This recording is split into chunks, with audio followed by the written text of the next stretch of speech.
폴 오셔라고 하는 지금 세계적으로 부흥을 일으키고 있고 복음의 본질을 회복하는 설교로 미국 교회뿐 아니라 전 세계 교회에 큰 도전을 주고 있는 폴 오셔가 회심이라는 책에서 그런 얘기를 해요. 진정으로 회심한 자에게는 표징이 나타나는데 그 사람이 만약 진정으로 거듭났고 예수님을 진정으로 영접한 사람이라면 표징이 있는데, 그래서 몇 가지를 쭉 얘기합니다.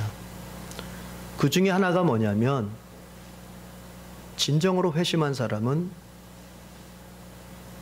예배를 갈망하게 돼 있다 그래요. 오락이 아니라 예배를 갈망하게 돼 있다.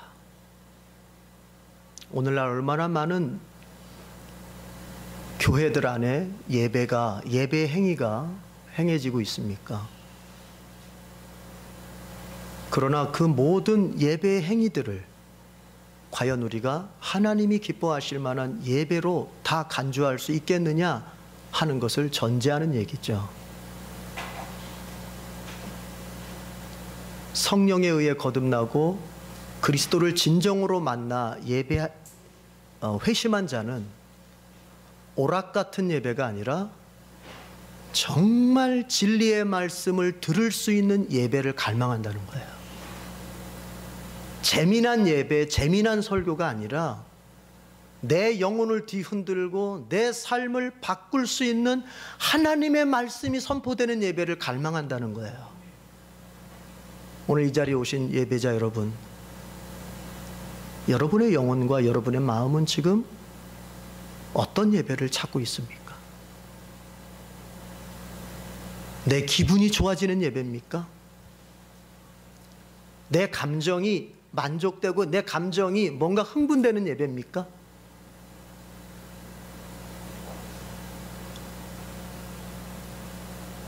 재미와 즐거움이 진리가 없이도 재미와 즐거움이 나타나는 예배입니까?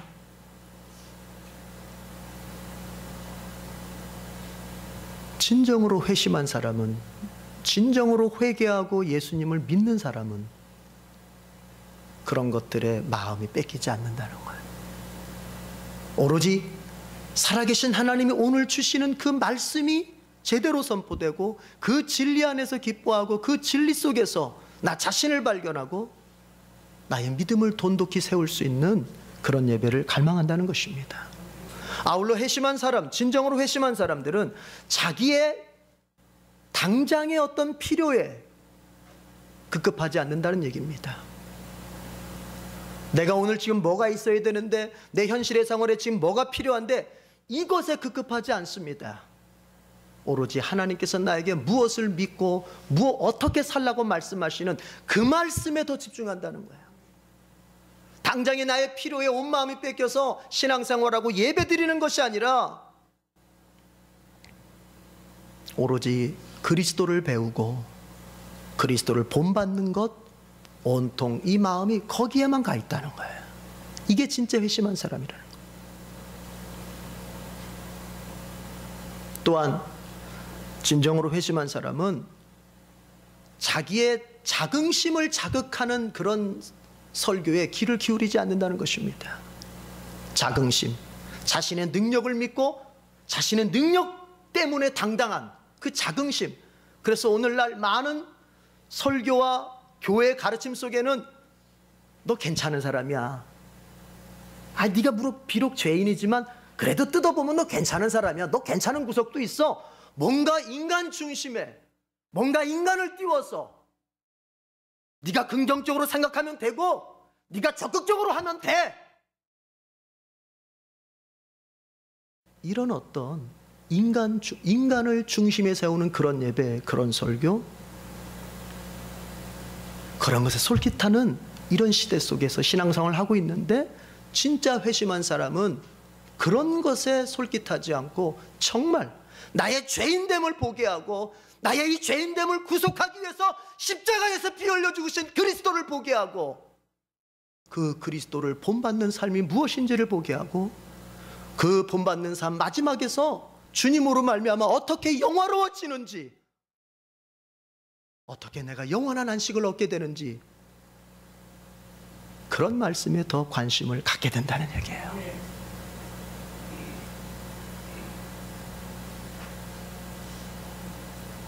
오늘 이 자리에 오신 여러분,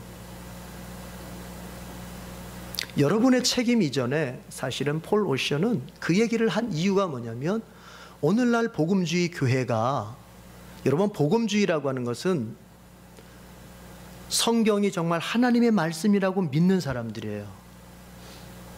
그리고 성경의 가르침이 진짜 하나님이 우리에게 주시는 신앙적 가르침. 복음주의를 이해하려면 자유주의라고 하는 것을 생각하면 더 빨리 이해될 수 있어요. 자유주의라고 하는, 우리에겐 생소한 말일 수 있겠지만 신학계에서는 복음주의와 자유주의를 나눕니다. 자유주의라고 하는 사람들은 한마디로 아주 쉽게 얘기하자면, 성경은 이것은 신앙적 책이라기보다는 단순히 이것은 윤리책이다. 이건 하나님의 말씀이기보다는 인간이 어떻게 살아가야 될지에 대한 윤리책에 불과한 것이다. 이것은 하나님이 말씀하셨다기보다는 하나님을 믿는 백성들이 이것은 자기들의 현실 속에서 그저 이렇게 살고 이렇게 믿자 하는 것으로 말한 인간의 책이다, 이렇게 얘기를 해요. 그러나 복음주의는 뭐예요? 성경은 하나님의 말씀, 하나님 나에게 주신 말씀. 그런데 그런 복음주의 안에 진실한 믿음이 결여되고 거짓된 믿음이 판치는 이유가 뭘까? 그 질문에 대해서 대답을 한 거거든요.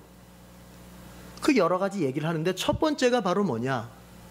목회자들의 설교가, 강단의 설교가 이것은 성경적이지 않다는 거예요. 복음주의 목사들 안에 설교가 정말 성경적이지 않다는 거예요. 왜곡됐다는 거예요. 그러니 당연히 듣는 회중들은 왜곡된 신앙을 가질 수밖에 없다는 얘기죠. 여러분, 강단은 진리의 말씀, 즉 성경에 있는 그대로를 말할 수 있어야 합니다. 아울러 성도는, 진심으로 회심한 그리스도의 제자는 강단에서 선포되는 말씀을 정말 성경에 있는 말씀인지 비추어서 살펴서 내 것으로 가질 수 있어야 합니다. 오늘 예배 자리에 참여하신 여러분, 여러분은 지금 어떠한 자세로 예배를 드리고 있고 어떠한 자세로 이 말씀 앞에 서 있습니까? 저는 오늘 가감없이 하나님의 말씀을 전할 것입니다.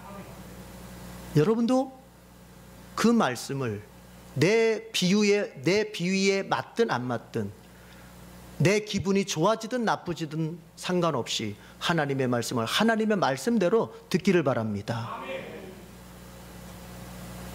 예수님께서 여러 곳을 다니시면서 전도를 하시다가 이제 고향 땅으로, 고향 지역으로 돌아오셨어요. 자, 20절 읽어보겠습니다. 3장 20절 다 같이 시작. 집에 들어가시니 무리가 다시 모임으로 식사할 겨를도 없는지라. 여기 집이라고 하는 것은 사실은 원어적으로 보면은 고향이라는 말로도 대체할 수 있는 그런 단어예요. 그러니까 이 집이라고 하는 게 고향 지역에 있는 어떤 장소를 말하는 것 같아요. 어쨌든 예수님께서 고향 지역으로 돌아오셨어요. 예수님의 고향 지역이라고 하면 베들레헴을 의미하는 게 아니라 사실은 베들레헴은 출생하기만 했지 거의 성장기를 어디서 보내셨어요? 나사렛 지역에서 보내셨잖아요. 그럼 그 근처를 말한다고 볼 수 있어요. 예수님께서 그렇게 돌아오셨어요. 자, 그 소식을 알게 된 사람들이 다시 예수님 앞에 몰려들기 시작했습니다. 그래서 예수님은 식사할 겨를도 없이 또다시 사역을 시작하시게 됐어요. 성경을 보십시오. 무리가 다시 모임으로 식사할 겨를도 없는지라. 여러분, 예수님의 이런 모습은 바쁘다고 하는 것이 신앙생활에 장애가 될 수 없음을 보여줍니다. 우리는 다 바쁘게 살죠. 누구나 바빠요. 현대인들은 바빠요. 그런데 그 바쁜 중에 하나님과 교제하고 하나님을 예배하고 하나님께 봉사하는 거예요. 뿐만 아니라 이웃을 섬기고 이웃을 봉사하는 거예요. 오늘 예수님의 모습을 보십시오. 식사할 틈조차 없습니다. 그런 가운데서 하나님을 경외하고 그런 가운데서 이웃에 대해서 봉사하는 거라니까요. 자꾸 우리는 이렇게 생각해요. 지금보다 조금 여유로운 시간이 생길 때, 지금보다 내 현실이 조금 시간을 낼 수 있을 때, 그때 신앙생활 본격적으로 잘하겠다. 그때 내가 이웃에 대해서 관심을 갖고 돌보겠다 합니다. 그러나 기억할 것은 우리의 시간 쓰는 환경이라고 하는 것은 앞으로도 지금과 결국 별로 다르지 않다는 얘기입니다. 다르지 않아요. 여러분이 지금 애를 낳고 애를 키우고 직장생활하고 가정생활하고 이런 가운데서 바쁜 이 모습이 여러분 조금 앞으로 간다고 해서 달라질 것 같습니까? 달라지지 않아요. 다른 일로 인해서 또 바빠지게 될 것이고, 우리는 죽을 때까지 시간을 사용하는 이 환경이 결코 크게 바뀌지 않는다는 것을 알고 살아야 돼요. 그럼 뭡니까? 오늘 내가 이런 상황 속에서, 이런 시간의 관리 환경 속에서 하나님을 섬기는 것과 가정을 돌보는 것과 이웃을 봉사하는 것은, 봉사하는 연습을 하지 않으면 우리는 평생 신앙생활도 이웃에 대한 봉사도 감당할 수 없다는 얘기예요. 예수님도 그렇게 사셨어요. 전능하신 예수님도 주어진 시간 안에서 바쁘게, 한 끼의 식사조차도 할 틈이 없을 정도로 바쁘게 사셨어요. 그러나 그 예수님은 하나님과 교제하고 이웃을 섬기는 그 일에 있어서 전혀 차질을 빚지 않으셨어요. 방해를 받지 않으셨어요. 이것은 뭘 말한다고요? 오늘 우리가 바쁘게 산다고 하는 것이 우리의 신앙생활을 나태하게 하거나 우리의 신앙생활이 무너지는 데에 원인이 될 수 없다는 얘기입니다. 우리는 그런 가운데서 신앙생활 해왔고 지금도 하고 있고 앞으로도 그렇게 가는 거예요.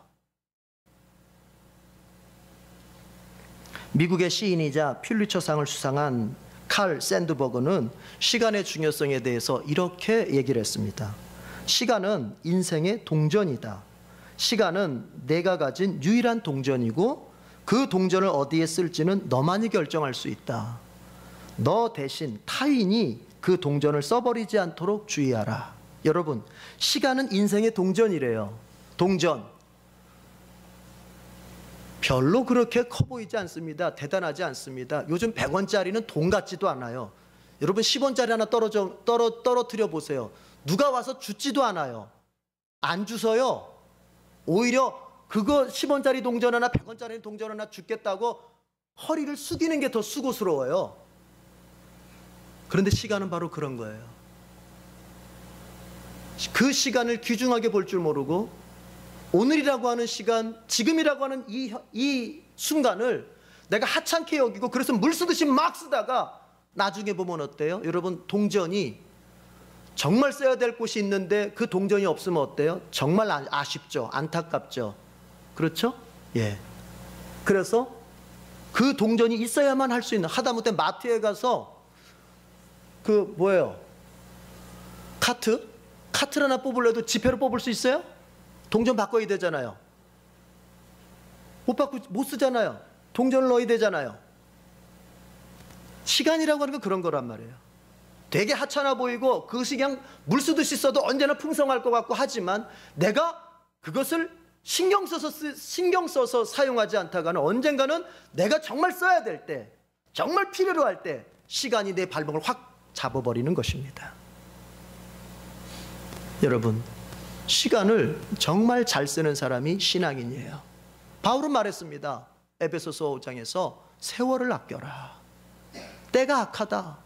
세월을 아껴야 된다.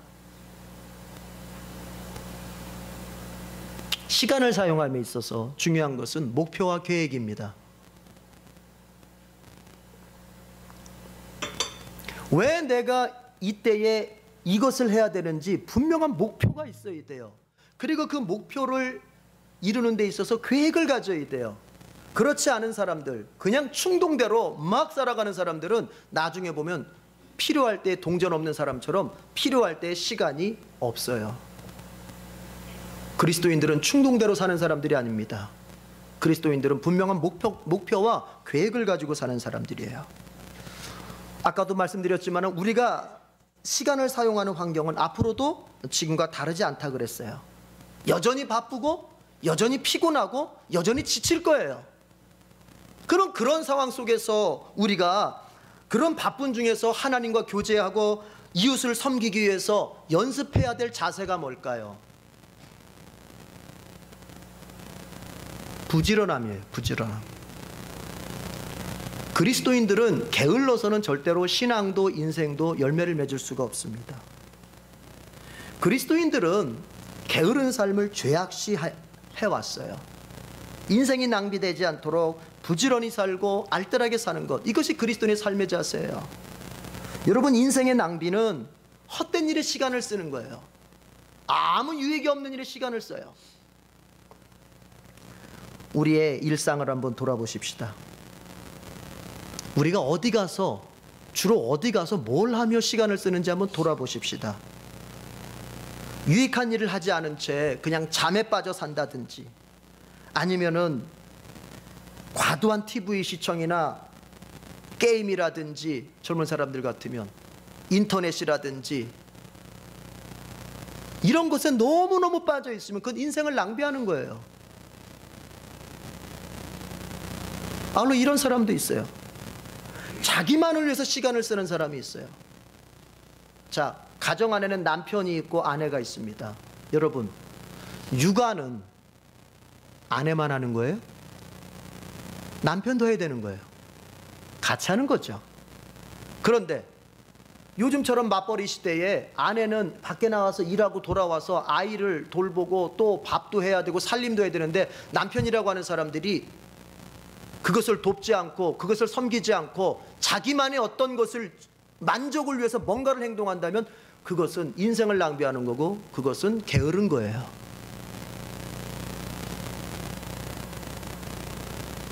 나만을 위해서 시간을 사용하는 것은 게으른 거 못지않게, 가만히 안 하는, 아무것도 안 하면서 있는 게으름 못지않게 그것도 게으름이에요.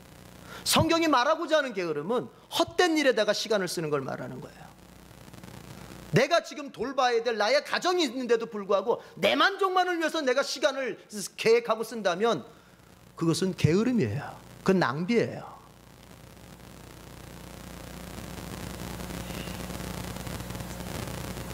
또 우리가 그리스도인으로서 사람과의 만남도 잘 판단해 봐야 돼요.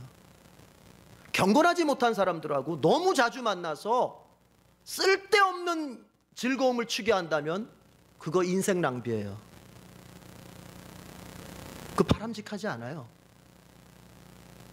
신앙적인 유익을 얻지 못한 사람과의 만남이 너무 자주여서 시간이 그냥 막 낭비되는 것, 이건 바람직하지 않습니다. 우리는 시간을 잘 써야 돼요. 여러분, 게으르게 살면 안 됩니다. 최선을 다해서 바쁘게 살아야 돼요. 그런데 바쁘게 사는 것도 한번 점검을 해봐야 돼요. 내가 무엇을 위해서 바쁜지 돌아봐야 돼요. 뭐 때문에 바쁜지, 과연 나의 바쁨 속에는 하나님과 동행하며 이웃을 돌아보는 삶의 순간이 들어있는지를 살펴봐야 돼요. 나만을 위한 시간으로만 채워져 있는 그런 바쁨이라면 그것은 하나님 앞에 바람직하지 않습니다. 오늘 성경을 볼 때 예수님도 이 땅에 사시는 동안 바쁘게 사셨어요. 낭비된 인생은 예수님에게 있어서는 단 한 조각도 없었어요. 그런데 그 바쁨이라고 하는 것이 자신만을 위한, 자신의 만족과 자신의 어떤 것만을 위한 바쁨이 아니었어요. 하나님을 예배하고 이웃을 돌아보고 이웃을 섬기는 그런 삶이 들어있는 바쁨이었어요. 여러분, 바쁘게 사십시오. 그러나 그 바쁨이 하나님과의 교제를 방해하거나 이웃을, 가정을 돌보고 이웃을 돌아보는 것을 방해한다면 조절하십시오. 그것이 그리스도인의 시간관리법이에요. 예수님은 지금 고향 지역에 돌아오셔서 이 소식이 나가자마자 사람들이 모여들었습니다.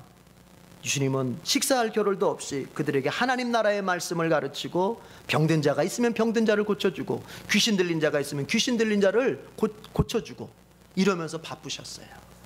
자, 그런데 그런 예수님의 사역의 장소에 예루살렘으로부터 파견된 서기관들이 찾아오게 됩니다. 이 서기관들이라고 하는 것은 율법을 전문으로 연구하는 율법 학자들이에요. 그 사람들이 파견돼 왔어요. 아마도 예수님에 대해서 진상을 조사하기 위해서 찾아온 것 같아요. 과연 예수님이 그들의 신앙에 비춰볼 때 이단성이 있는지 없는지를 알아보려고 했던 것 같아요.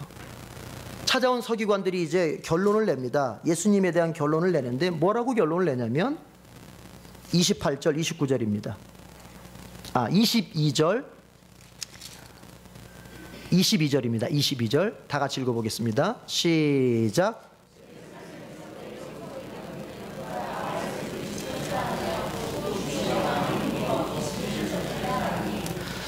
그 서기관들의 예수님에 대한 평가 결론은 예수님은 바알세불에 사로잡혔고, 그리고 귀신의 왕의 힘을 사용해서 귀신을 내쫓고 있다. 즉 악마에 사로잡혀 있고 그 악마의 힘을 가지고서 지금 사역을 행하고 있다라고 결론을 내렸습니다.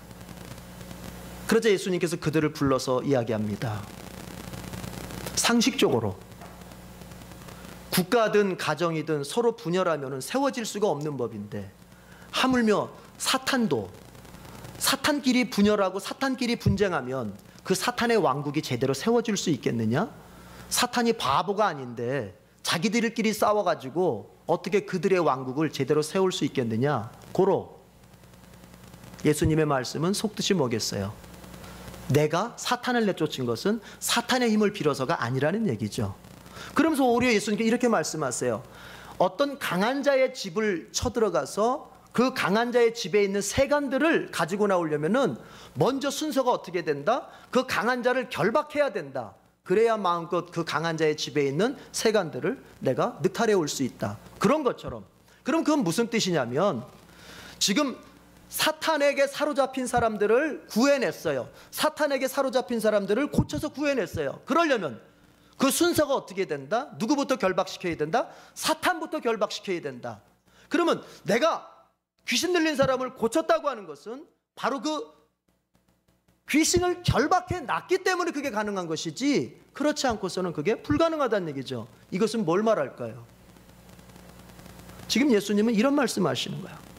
사탄에게 억눌렸던 사람을 건져낸 것은 사탄을 결박하지 않고서는 불가능한 일인데, 사탄을 결박했다고 하는 것은 그 사탄보다 예수님이 더 큰 분이요, 더 능력 있으신 분이요, 더 위대하신 분임을 말하는 거예요. 즉 사탄을 결박할 수 있는 사람은, 사탄을 결박할 수 있는 분은 누구밖에 없어요? 오직 하나님의 아들밖에 없는데, 고로 예수님은 지금 간접적으로 얘기하는 거예요. 내가 바로 하나님의 아들이다. 그 얘기를 하시는 거예요. 그러면서 예수님 무서운 말씀하세요. 오늘 이 얘기 좀 하려고 하는 겁니다. 무서운 말씀을 하세요. 무슨 말씀이냐면 28절 29절 다 같이 읽어보겠습니다. 시작. 내가 진실로 너희에게 이르노니 사람의 모든 죄와 모든 모독하는 일은 사하심을 얻되 누구든지 성령을 모독하는 자는 영원히 사하심을 얻지 못하고 영원한 죄가 되느니라 하시니. 예수님이 아주 무서운 말씀하세요. 그 서기관들을 향해서 뭐라고요? 사람의 모든 죄와 모든 모독하는 일은 용서함을 받을 수 있다. 모든 죄를 용서받을 수 있다. 그러나 이 죄만큼은, 이 한 가지 죄만큼은 용서받을 수 없다. 영원히 용서받을 수 없다. 그게 뭐라고요? 성령을 모독하는 것. 성령을 모독하는 죄는 결코 용서받지 못하고 그것도 영원히 용서받지 못한다. 예수님 그렇게 말씀하셨어요. 몇 세기 동안 교회의 학자들은 도대체 이 용서받지 못할 죄, 영원히 용서받지 못할 죄가 과연 무엇일까에 대해서 씨름해 왔어요. 아울러 요한일서 5장 15절에서 17절에 보면은 사망에 이르는 죄가 있다. 사망에 이르는 죄, 용서받지 못하고 반드시 죽음에 이르는 죄가 있다. 이것과 아울러서 영원히 용서받지 못할 죄, 결코 용서받지 못하고 반드시 사망에 이르는 그 죄가 무엇일까에 대해서 오랜 시간 동안 학자들은 씨름해 왔단 말이에요. 고민해 왔단 말이에요. 그러면서 이런 경우도 있었어요. 아하, 이런 말씀을 읽으면서 내가 지난날 하나님 앞에 굉장히 특별하고도 엄청난 죄를 졌는데 혹시 그 죄가 내가 주님 앞에 용서받지 못할 죄가 아닐까? 그것이 성령을 모독한 것이고 그래서 내가 영원히 용서받지 못할 죄가 아닐까? 이런 염려 속에 살았던 시절도 있었어요. 그래서 오늘 우리는 잘 살펴봐야 돼요. 이 성령을 모독해서 영원히 용서하심을 받지 못하는 죄가 과연 무엇인지를 생각해 봐야 돼요. 여러분, 성령을 모독하는 죄라고 하는 것은 성령님을 거부하는 죄예요. 그런데 성령을 거부한다고 하는 것은 외관상으로 어떻게 거부하게 되어 있냐면은 성령은 보이지 않습니다. 그렇죠? 근데 어떻게 거부를 할 수 있겠어요? 지금 이 성경의 본문 시대로 말하자면은 예수님께서 지금 구원의 길을 얘기하고 있어요. 하나님의 용서와 하나님의 구원을 얘기하고 있어요. 그런데 지금 어떤 사람들은 그것을 거부해요. 예수님의 복음을 거부해요. 그게 성령을 모독하는 거예요. 즉 다시 말하면 예수님을 통해서 하나님의 구원의 일을 행하시는 그 성령의 사역을 거부하고 그것을 모욕시키는 거예요. 악마의 일이라고 모욕해버리는 거예요. 더 쉽게 얘기할게요. 성령을 모독하는 죄는 예수님을 안 믿는 죄를 말하는 거예요.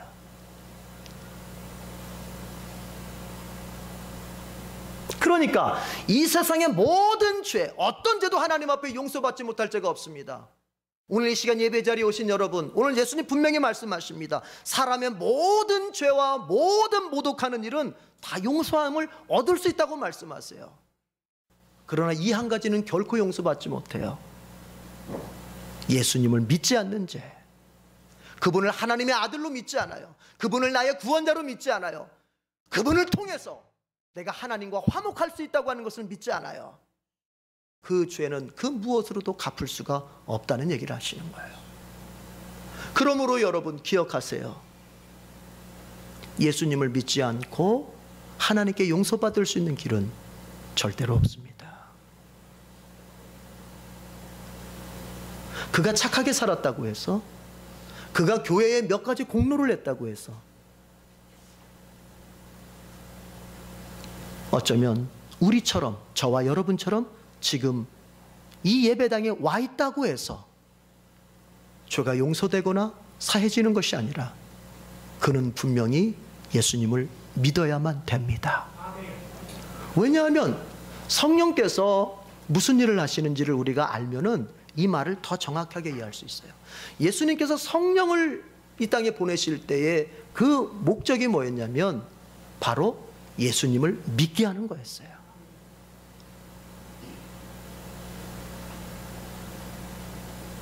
교회를 통해서 증거된 복음을 들을 때, 아, 나 예수님 믿어야 되겠다, 이 믿음 생기도록 역사하시기 위하여 성령이 오셨단 말이에요. 그런데 성령께서 이 땅에 오셔서 바로 그렇게 여러분의 마음속에, 아, 예수 믿어야 되겠다, 이 마음을 주시는데 혹시 여러분이 그것을 거부하거나 그것을 받아들이지 않으면 그것은 영원히 용서받지 못할 죄를 짓게 되는 것입니다. 이제 이해하시겠습니까? 성령을 모독한다고 하는 죄가 무엇인지, 그것은 우리 지난날에 윤리적으로 도덕적으로 어떤 특정한 범죄를 말하는 게 아니에요. 이런 분이 있어요.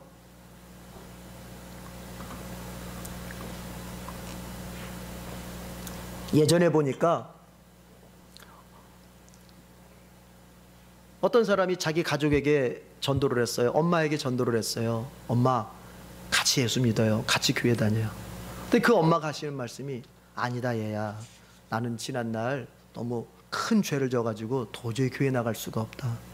그 죄라고 하는 것은 뭐였냐면은, 내가 옛날에 동생을 잉태했었는데, 아이를 잉태했었는데 그거를 없앤 거예요. 없앴던 거예요. 병원에 가서.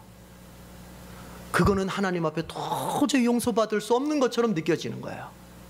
그래서 이거는 내가 교회 나가도 이건 안 된다. 오히려 교회 나가면 더 내가 죄책감만 생기고, 그래서 안 나온다는 거예요. 여러분, 주님이 말씀하시는 영원히 용서받지 못할 자라고 하는 것은 그렇게 우리가 저지른 어떤 특정한 범죄를 말하는 게 아니에요. 그것조차도 용서받을 수 있습니다. 그러나 결코 용서받지 못할 죄, 하나님의 심판대 앞에 서서 그 무슨 변명으로도 결코 용서받지 못할 죄가 뭐냐면, 이렇게 지금 전해지고 있는 이 복음 속에서 예수님을 믿지 않는 죄. 지금 이 강단에서 지금 여러분을 향하여 복음이 선포되고 있고, 예수님을 믿지 않으면 절대로 하나님 앞에 용서받지 못하고 천국에 이를 수 없다고까지 이렇게 선포하는데도 끝까지 자기의 마음을 고집하면서 그 예수님을 거부하는 것, 이것은 주님 앞 하나님의 심판대 앞에서 결코 용서받지 못해요. 비교할 수 없어요. 여러분 가족 가운데서 예수님을 믿지 않고 여러분과 함께 천국 갈 수 있는 사람은 아무도 없어요. 그가 도덕적으로 윤리적으로 얼마나 어떻게 살았든지, 여러분의 자녀들이 여러분에게는 개인적으로 효도를 얼마나 했던지, 여러분의 자녀들이 개인적으로는 어떻게 훌륭하게 살았던지, 그거하고는 별개로 그가 만약에 예수님을 믿지 않고 있다면 그는 영원히 용서받지 못할 죄를 지금 짓고 있는 것입니다. 그러나 이 말을 바꿔서 뒤집어 생각해 보면 주님 말씀하셨어요. 사람의 모든 죄는 용서하심을 얻을 수 있다. 우리가 지난날 어떤 특정한 죄를 짓고 얼마나 악랄하게 살았고 얼마나 더럽게 살았고, 정말 우리가 누군가에게 참으로 정말 다 표현할 수 없을 만큼의 죄인된 모습을 가지고 살았다 할지라도, 정말 파렴치하게 살았다 하더라도, 그가 예수님을 믿는 사람이 되는 순간 그 모든 죄는 다 용서되는 것입니다.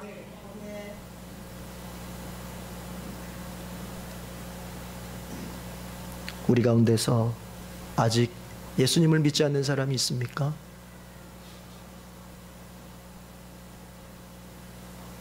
꼭 예수님을 믿기를 권면합니다.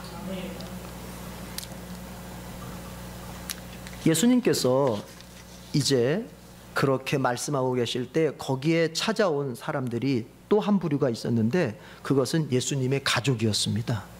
예수님의 가족들은 예수님이 미쳤다고 하는 소문을 듣게 돼요. 그래서 그 예수님을 잡아서 집으로 데려가려고 이제 예수님이 지금 사역하시는 장소에 찾아와요. 찾아왔는데 사람들이 너무 많으니까 들어갈 수가 없어요.